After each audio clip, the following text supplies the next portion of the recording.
یہ وہ صورتحال ہے سر، ہمیں میرے خیال میں توجہ رہنی چاہیے. ایک آئینی اختیار ہے، تو آئینی اختیار کی وضاحت آئینی طریقے سے آ جانی چاہیے تاکہ اس معاملے کو جلدی سمیٹا جا سکے. ملک صاحب یہ دیکھیں، گورنر جو انہوں نے ووٹ آف کانفیڈنس کا اور سیشن کال کرنے کا کہا ہے، یہ ان کا آئینی اختیار ہے، اور آئینی اختیار کو کسی کمپیٹنٹ اتھارٹی میں چیلنج نہیں کیا جا سکتا.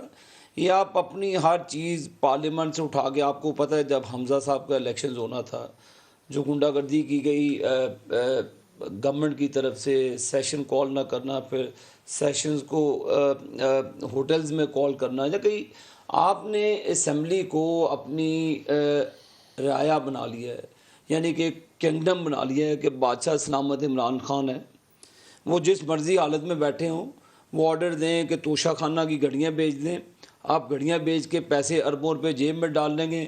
لوگوں کو آپ سبق دیتے ہیں کہ جی آپ کفایت شاری اپنائیں، دنیا میں ایسا ہو تو ایسا ہو جائے گا. آپ کے اوپر کرپشن کے الزام لگتے ہیں، آپ کے اوپر فارن فنڈنگ کا الزام لگتا ہے.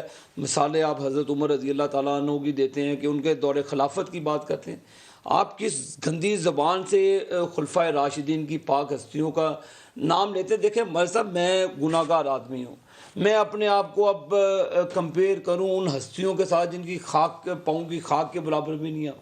آپ پہلے اپنی عادات کی نظر ثانی کریں، آپ کیا کر رہے ہیں. اب دیکھیں عمران نیازی ان کو اسپیکر کو کہہ رہا ہے، اسپیکر دڑال کر کے اسٹیٹمنٹ دے رہا ہے. یہ آئینی جنگ ہے، اس کو آئینی طریقے ہی سے ان کو ریزالو اس کا کرنا ہوگا. اگر آئینی طریقے سے وہ کل فیل ہو جاتے ہیں اپنا پنجاب کے اوپر اپنا کانفیڈنس شو کرنے، تو وہ چیف منسٹر نہیں رہیں گے. تو وہ پھر جو رانا ثناء اللہ نے کہا ہے کہ جی ہم اس پر اپنی جو آئینی طریقے سے اس کو لوگوں کو اور پارلیمنٹ کو اور تحفظ دیں گے، تو وہ پھر آئین کے مطابق چیزیں ہوں گی. عمران نیازی کی خواہشات کے مطابق یا ان کے جو جادو اور ٹونے سے پہلے ملک صاحب حکومتیں چلتی تھی، اب اس طرح نہیں ہوگا کوئی.